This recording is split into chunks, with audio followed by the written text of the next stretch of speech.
Around 400 BC, a man named Hippocrates laid the foundations of modern medicine.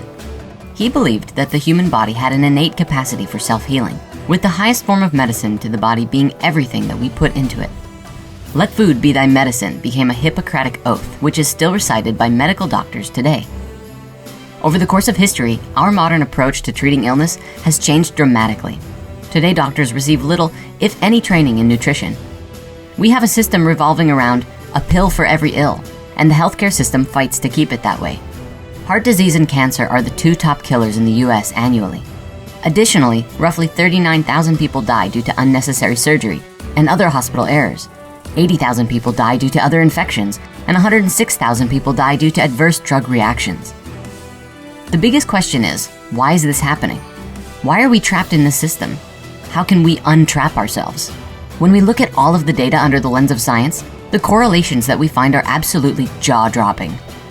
Nevertheless, this is something that we all need to know about.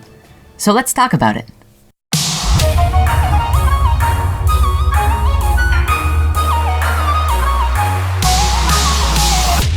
It seems to be a maxim of the world, something that we've heard over and over and over again. Everybody knows it. You are what you eat. In the standard American diet, the average diet looks something like this. Counting strictly by percentage of calories, 63% of our caloric intake comes from refined and processed foods. This includes soft drinks, packaged chips, snacks, and other things that have been processed in the factory, created for us to eat. The next largest grouping is 25%, which is made up of animal food, meaning meat, dairy, eggs, fish, and other forms of seafood. Final 12% is made up of plant food. Out of that 12%, about 6% of that comes entirely from potatoes, and out of this other 6%, which is made up of vegetables, fruits, legumes, nuts, seeds, and grains, even half of it may be mixed with processed foods, such as the almonds in an Almond Joy. Now, we've been reading and seeing information like this for a long time. And thanks to the internet, news sources, and more documentaries on the topic, the information is just now starting to really reach people. Someone has to stand up and say that the answer isn't another pill. The answer is spinach. And while hundreds of thousands of people are taking notice, there still doesn't seem to be a slowdown in the consumption of processed or animal foods. In fact, they appear to be increasing. But why is that? My belief, based on our observations, is that we really don't know just how critical this is. The scientific evidence of the correlations between the foods that we eat and the diseases that we have is outstanding. It's probably the most vital piece of information pertaining not only to curing all of our diseases, but the survival and future of the human race. In 1974, Chinese Premier Zhou Enlai was hospitalized with bladder cancer. Knowing that his disease was terminal, he decided that in his final days, he would dedicate to giving his country and the world a more complete understanding of cancer. He thus initiated what would become one of the largest and most scientific investigations in history. 650,000 researchers cataloged the mortality patterns caused by several types of cancer between the years 1973 and 1975. The study encompassed every county across China and over 880 million people. Zhou died in 1976, years before his study was complete. Published in 1981, the Cancer Atlas was the result of Zhou's initiated study. It shows a highly unusual distribution of different types of cancer in China, which tended to be clustered in certain hotspots. The results of this study demonstrated that the causes of all of these clusters of cancer had to be related to the environment, and in the researchers' professional opinions, related heavily to diet. Two researchers who have made groundbreaking contributions to this effort are Dr. Colin Campbell and Dr. Caldwell Esselstyn. These are two of the most prominent biological nutritionists in the world today. When Dr. Campbell learned about the Cancer Atlas, it became what he described as the capstone of his research and took him down a road of discovery which would ultimately become published in a book called The China Study. This 20-year project examined the links between diet and disease in one of the few areas of the world where people still consumed a mostly plant-based diet.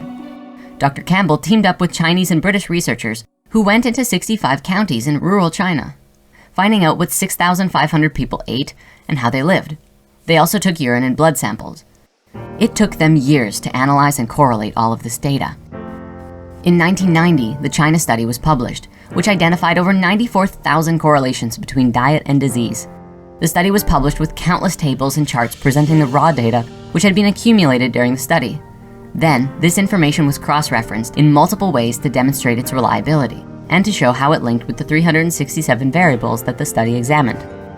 The study was a very clear indication of some very powerful revelations. The moment that animal products were introduced into the diet, blood cholesterol levels went up, cancer started to appear, and disease started to make its way into the communities. Since this study, the connections between meat and dairy consumption and disease has been confirmed over and over and over again in scientific studies and even studies of studies. Diabetes, for example, of which 30 million people in the US are reported to struggle with, has been demonstrated to be outright cured with a plant-based diet. The results were amazing. Based off the lab result I had before, I was type 1. I'm not supposed to be producing insulin. This isn't supposed to happen. But as you can see from the results, I'm producing insulin. I can go from being type 1 to not having diabetes. That's incredible. Incredible. Diabetes is reversible. We have the results to show it. And the funny thing is, it's actually illegal in most countries to treat cancer with nutrition therapy. There have been many physicians now speaking out about this at conferences, saying that they're only allowed to treat cancer with chemo, surgery, or radiation. What this ultimately means is that you have to take your own health into your own hands. All of this research by Dr. Campbell and the researchers from China and Britain correlated heavily with Dr. Esselstyn's work, who demonstrated how to naturally reverse heart disease and outline the specifics of what's happening to your body when you eat animal and processed foods. You see, lining all of the blood vessels are something called endothelial cells. These cells are vital to survival, for they naturally produce nitric oxide, which keeps our blood flowing smoothly without being sticky or clogging up. It also helps to dilate blood cells during physical activity and inhibits the formation of plaque, as well as eliminates the inflammation that comes along with plaque in the first place. Scientific tests have demonstrated that when we start eating the standard American diet, meaning predominantly animal and processed foods, our endothelial cells become damaged and can no longer support the healthy flow of blood through the body. This leads to clogged arteries, diseases, cancers, feeling heavy, and cloudiness of the mind.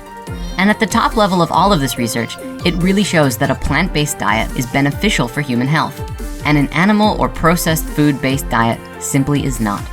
Dr. Esselstyn's research, however, demonstrated that if anybody, regardless of who they are, adopts a plant-based diet, we instantly begin reversing the process of the damage caused by meat and processed foods. Let food be thy medicine.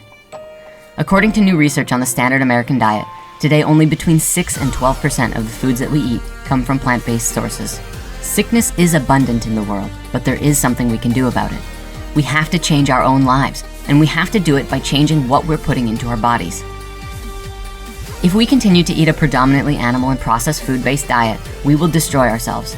In fact, we already have to a large extent. Not only is this way of life linked to all of our degenerative diseases, but they are also linked to a tremendous amount of CO2 which we are releasing into the atmosphere, which we'll be covering soon. Change yourself, change the world. You are what you eat. It's time to shift our way of life. See you next time.